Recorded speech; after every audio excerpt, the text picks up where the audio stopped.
setup on this PRS guitar.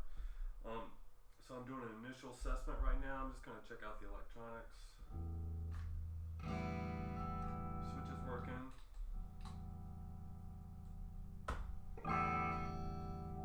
Seems like all the pots work without any scratchiness or anything, so that's all fine. I'll take a initial action measurement with this, and I'll go ahead and write it down. We're right at 1.5 on the low side, and on the high side right at 1.5. So initially everything is okay. The person who brought it to me was complaining about the intonation, and he just in general wants a setup and a new set of strings. So I'm going to go ahead and take these strings off.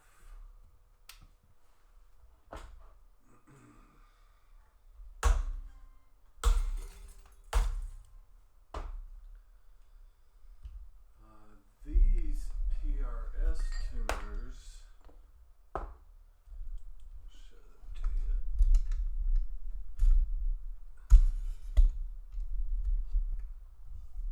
They've got this little screwdriver top right there. So let's see if I got like a penny or something here now. I do. So what you do to unlock them is they've made them where like you can put a coin in there and you just twist it. Just like that.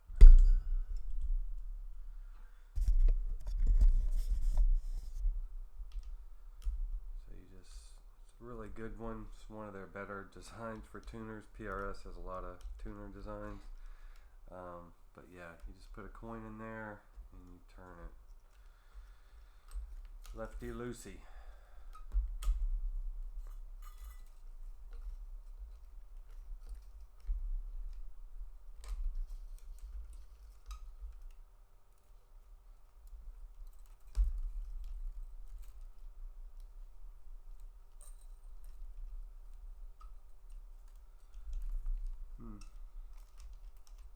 One of them is stuck.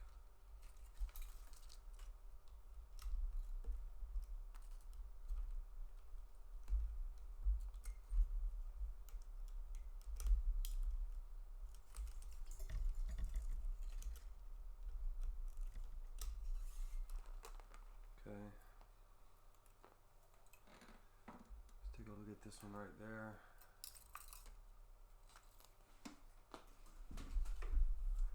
As I loosen this, the string stays locked. Try not to block the camera. If I continue to take this screw out, there it is. Finally undid it. See, this comes all the way out, and then that little tip right there is the part that connects to the string. Like the string was kind of jammed in there. So it's a very simple design. It's really effective too. These tuners work well.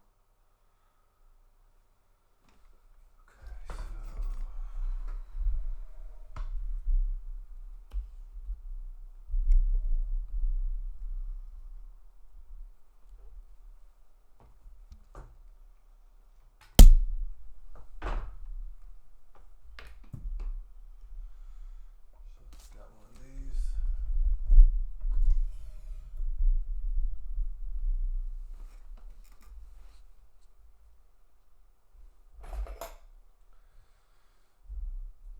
Whenever I'm working with a tremolo with a back plate, I usually take this back plate off while I'm doing the strings.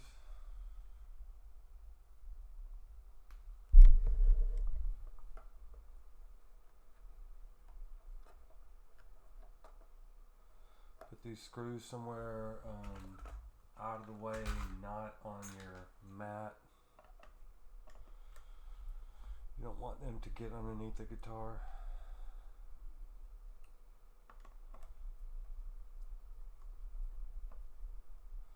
If I needed to access the potentiometers to clean them, I would do it via this cavity here. I don't need to do where your springs are. This is your claw arm screws here. If you need to tighten up the springs, you tighten up these screws. This is what's called the claw arm, and then this is what's called the block, which is an attachment for the springs there. It also holds the strings. So you push these strings through like this.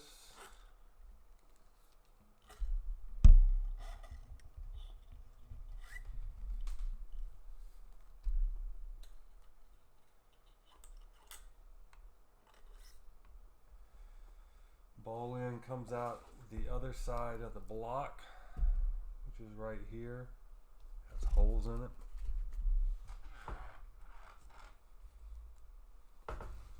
See those holes? That's where the strings go.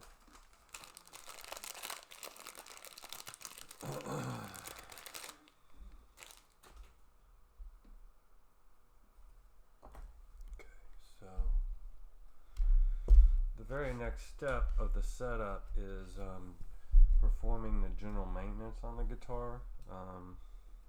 If you're doing your guitar at home, you may want to skip this step, but I recommend that you do it.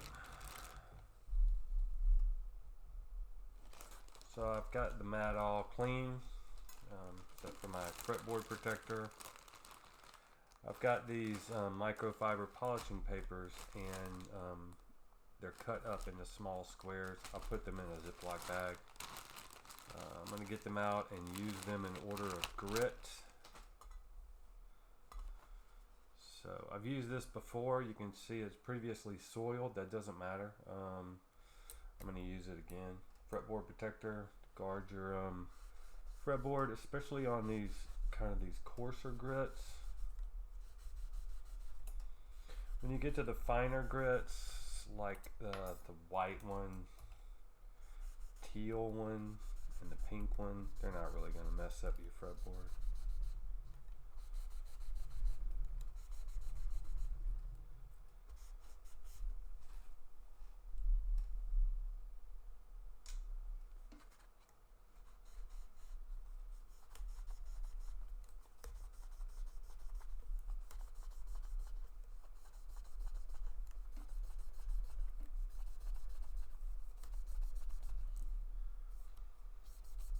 It doesn't take much pressure.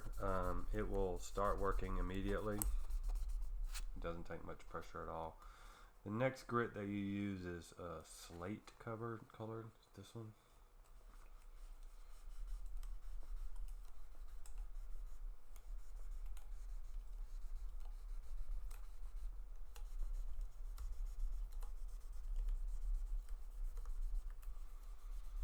It's like this maple board falls into the unfinished maple board category.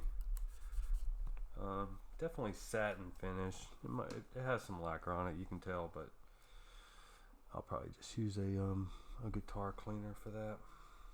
Okay, the next color after slate is blue.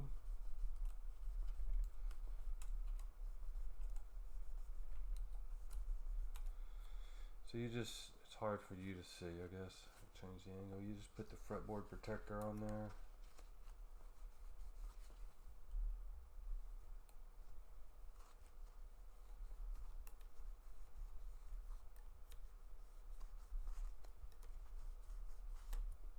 Easy peasy.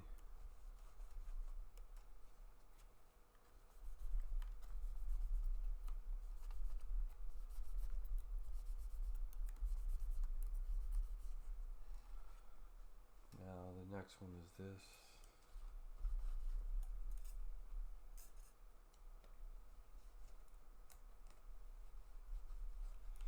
There's a smaller fretboard protector that you can use on the last 3 frets.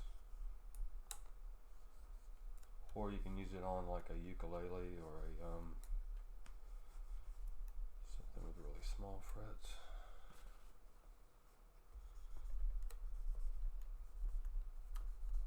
Mandolin.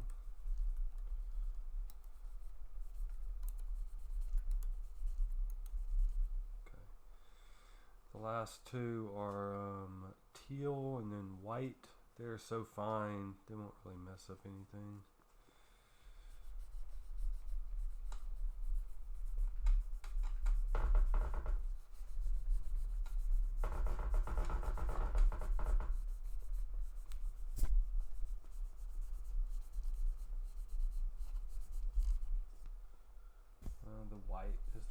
gonna kind of give it the mirror finish. A really good job. I've done this a million times, and I've tried a lot of different ways to do it, and these are definitely the cleanest way to do it. They give you really excellent results. Hard to beat. And I'll show you how, you see how finely polished they are right there. Okay, so this is a satin finish on here. I don't think it's completely unfinished. So what I'm going to do is just, I've got a little guitar cleaner, and you don't have to waste it. A couple sprays on there, and I've got a cloth.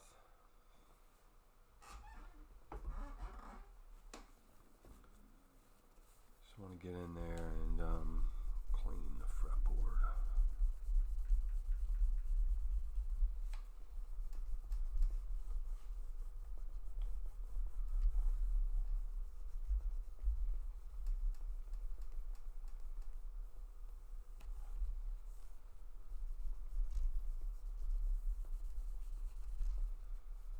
Okay, some of the other spots I like to clean while the strings are off are just in there.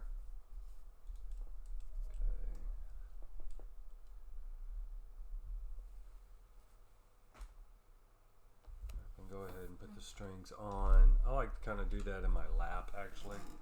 I think that the best way to get strings in it is just put the guitar in your lap. Put the strings down in there.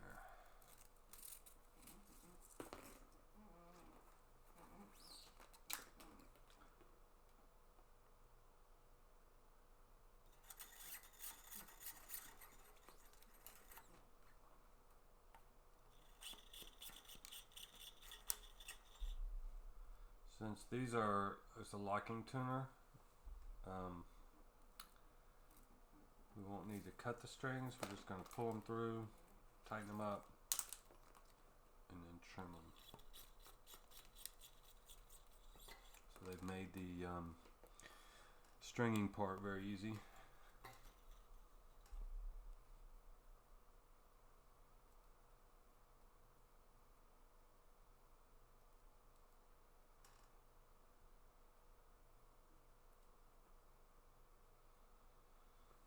Get these strings apart.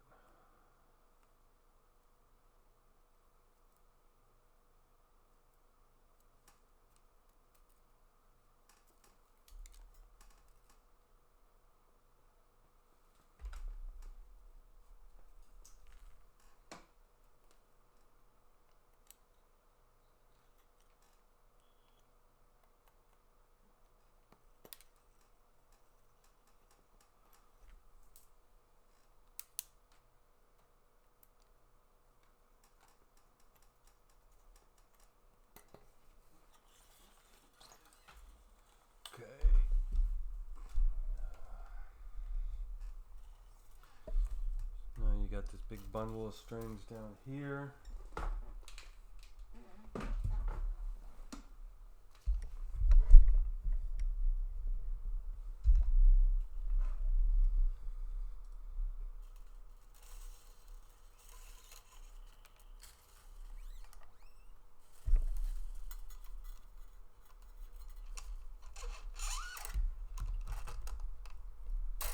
So you can pull that tight like that. Probably just tighten that up with your finger.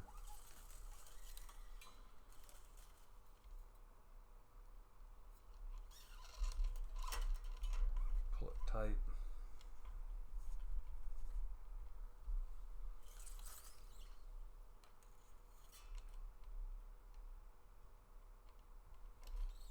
I'm going to try to stretch the strings, which sometimes it's hit or miss with locking tuners. So I'm going to get out my penny again and then give it like a quarter turn. Try to kind of tighten up the locking mechanism. so I can stretch the strings a little bit. If it doesn't work that I can't stretch the strings on these locking tuners, then I just won't be able to stretch the strings. I feel that stretching strings is probably the most important thing that you can do for tuning stability, which I think is extremely important. Sometimes locking strings, because usually the locking mechanism is some sort of like piece of metal that presses the string in place, and it kind of cuts it a little bit. I'll show you what I mean by tightening a little bit. Just a little quarter turn there. Make sure everything is really precise, tight.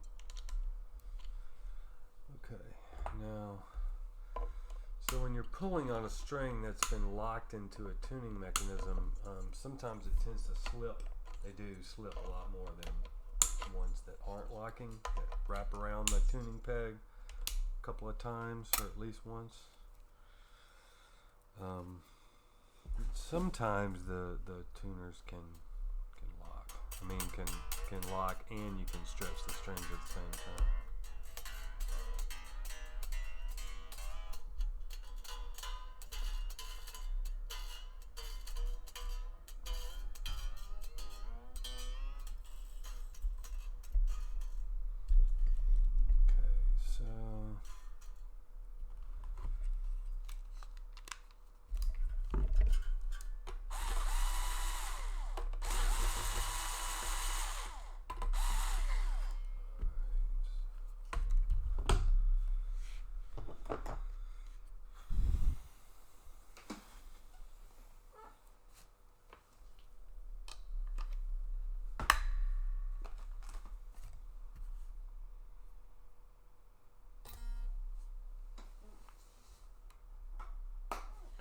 Let's see if we can stretch these strings.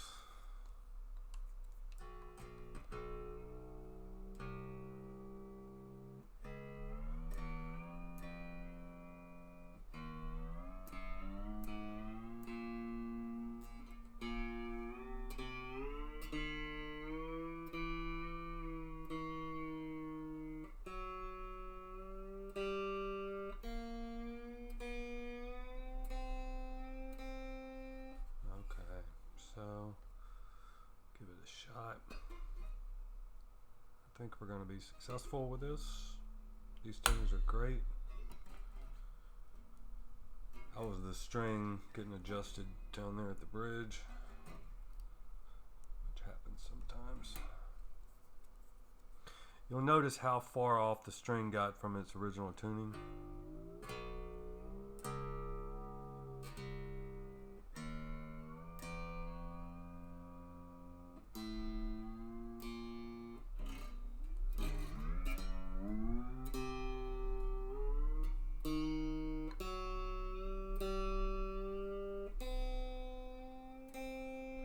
The unwound strings at first tend to go less away from their original tuning than the wound strings. Tends to take, I guess a better way to say it is, it takes the wound strings a bit more to get stretched out than the unwound strings.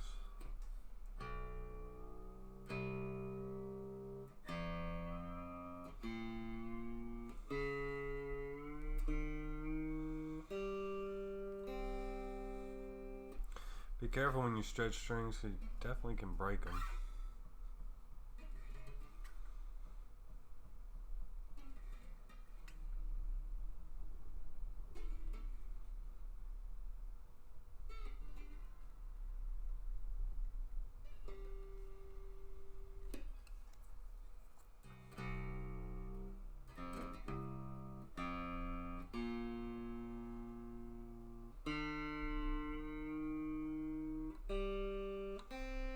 Starting to see that some of those strings don't move very far away from their original tuning at all. Even when I stretch them, you can stretch them in different places too. So that's what we're going for, is that after the string is stretched, it doesn't move away from its original tuning. That way that we know that if there's some string bends or maybe a whammy bar dive or something like that, the guitar is not going to go out of tune.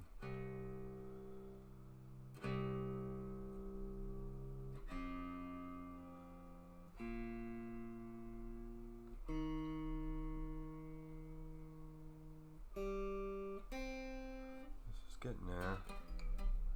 A couple of the strings.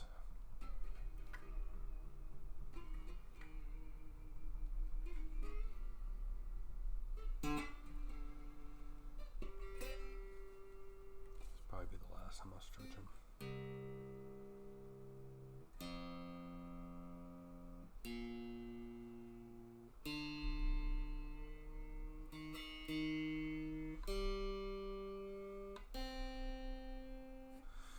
Like that G string is wanting to stretch a little bit.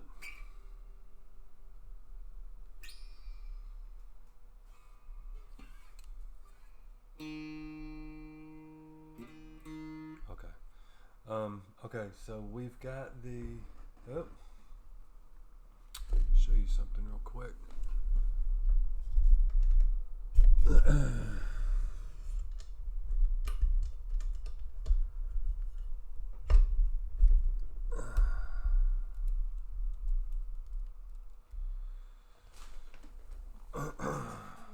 See this? See how that just dropped? Drop the back of that bridge all the way down to the body. It's supposed to be floating a little bit. You see how there's a little gap here at the front of the bridge?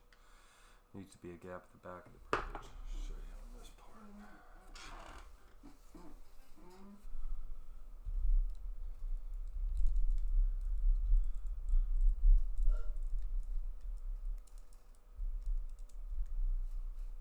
See that right there? You see how it's tilted back like that?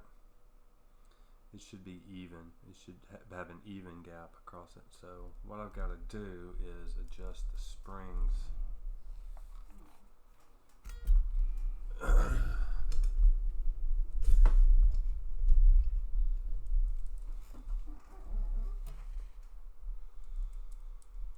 So what I want to do is loosen these springs. If I loosen them, it's very intuitive. If I loosen them, so if I move this screw right here this way, move it this way, then that's going to move these springs this way, which is going to move this bridge this way. So the screws are going this way, springs are going this way, that's going this way, which is going to bring the back of this bridge up a little bit.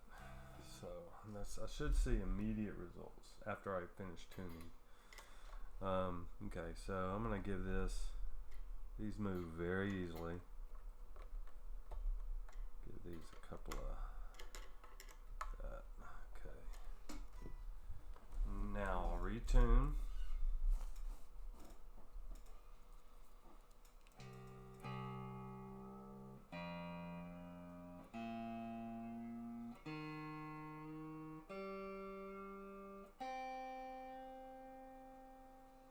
Okay, now I'm going to go ahead and check this bridge again.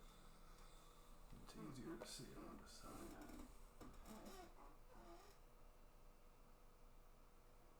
side. It is almost there, but not quite. You see how this edge right there is kind of dipping down? That means I got to loosen these up again. I'll just show you right here. Loosen to the left.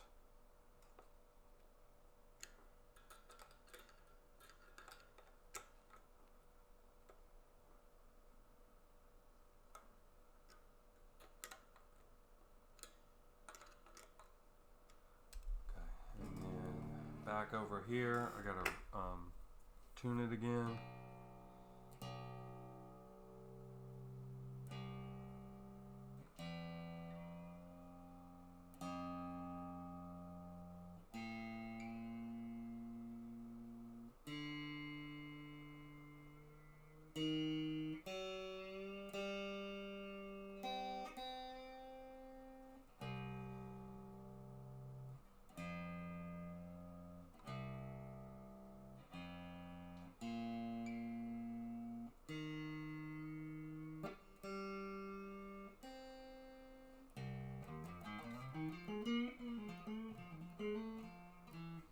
Okay,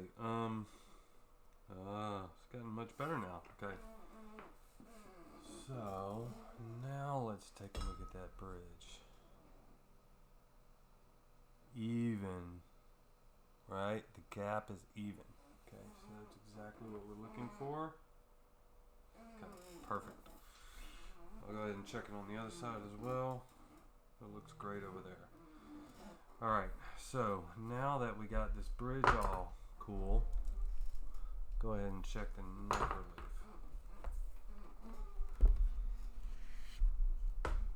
For neck relief, we're doing the capo first fret.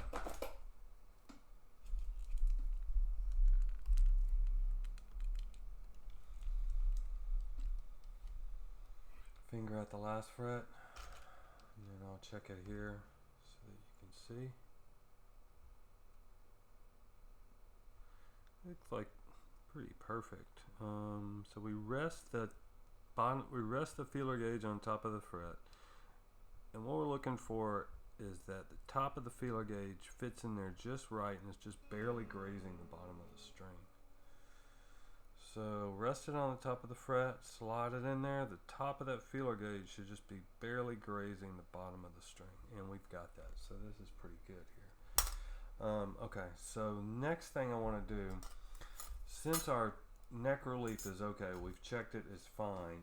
There's three scenarios there. One, you could have too much of a gap whenever you check that right there. Whenever you put your capo first fret, finger last fret, put your feeler gauge in there, there's too much of a gap. That means that you need to tighten the truss rod, or there's too little of a gap. The feeler gauge won't quite fit in there without displacing the string, moving it up or down.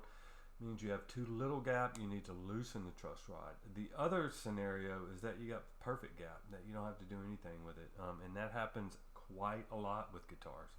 Okay, so now that we know our truss rod relief, our neck relief is set perfectly, and that string has got enough room to wobble without buzzing on the frets, now we want to set our string height.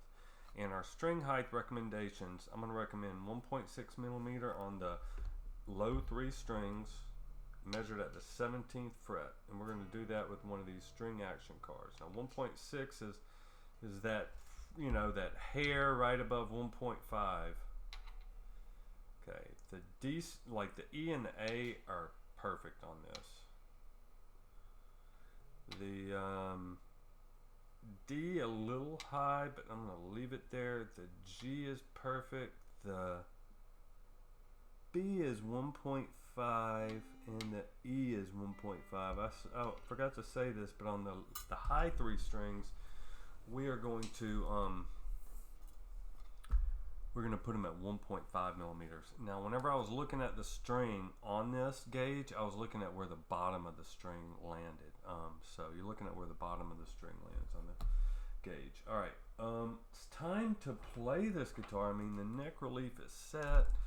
The string height is okay. We know all our electronics are okay. Frets have been nicely polished, and the fretboard is all clean and everything. It's got new strings on there and they've been stretched. So we'll go ahead and play this guitar. I'm going to turn the volume off actually, and we'll check it for buzzes. I'll fret this guitar starting at the low E string.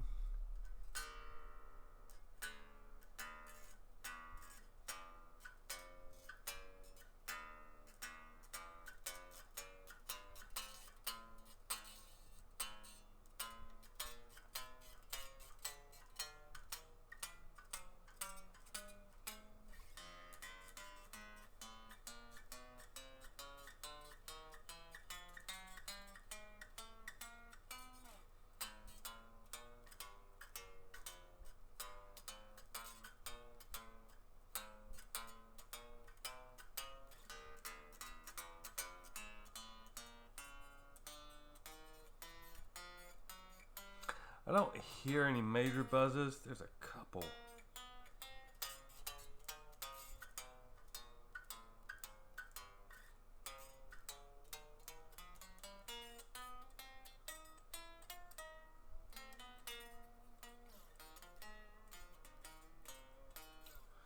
Let me see. I'll go ahead and double check my string height. Yeah, I'm good. And neck relief is good. Okay, so feels great. Let's go ahead and check the intonation.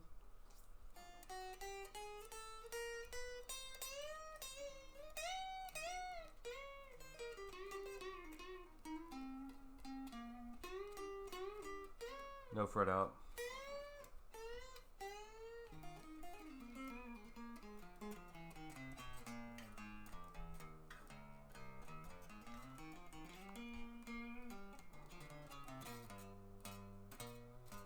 I'm gonna raise this E string. It's just a little buzzy, man, on one spot there.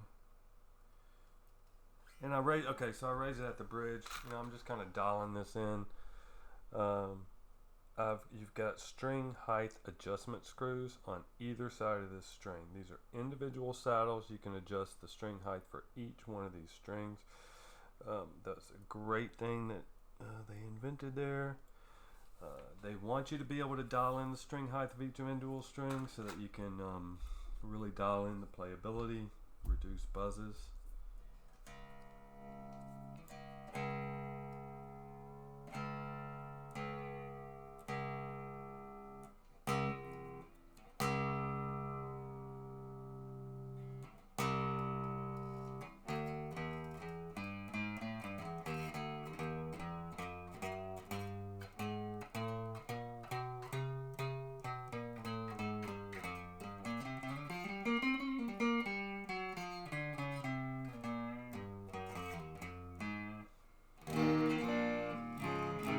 Okay, sounds good.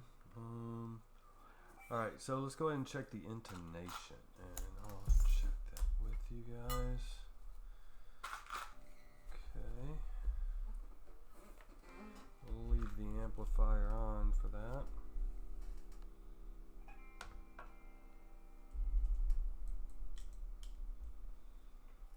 And you guys can look at the tuner.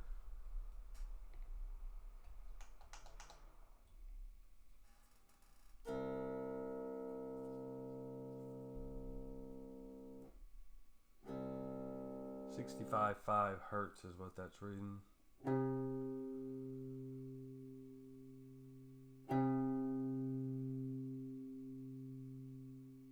Like 131, so that's perfect.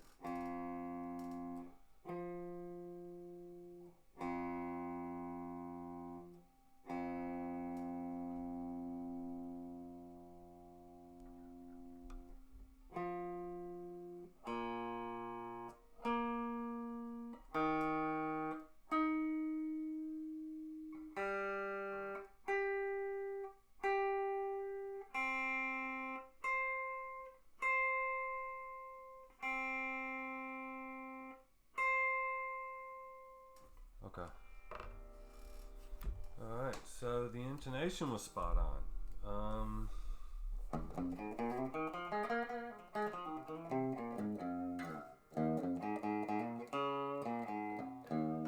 Okay, so this guitar's all set. I'll check the string height at the first fret. Okay, so the way I check string height at the first fret is with this gauge right here, and on this side is graduated by 0.5 millimeters. You can see that? It's a little, there you go. You can see it now. So I put one side of this on the first fret, like that. One side of it on the second fret. And then you can't see it, but I can look at where the bottom of the string lands. What I like to see is a 0.5 millimeter. Now on the E is perfect. B is perfect.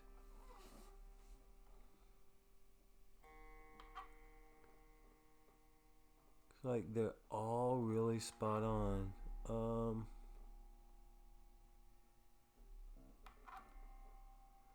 Maybe the E is a touch high and the A maybe just a hair high. But everything else is spot on. And honestly, when I say a hair high, it is totally within range. I mean, it could be shaved a little, and I might do that for the customer, but this guitar is in really great shape. So, I mean, plays good, all the string height is dialed in. It's really nice, you know, thumbs up. Good job.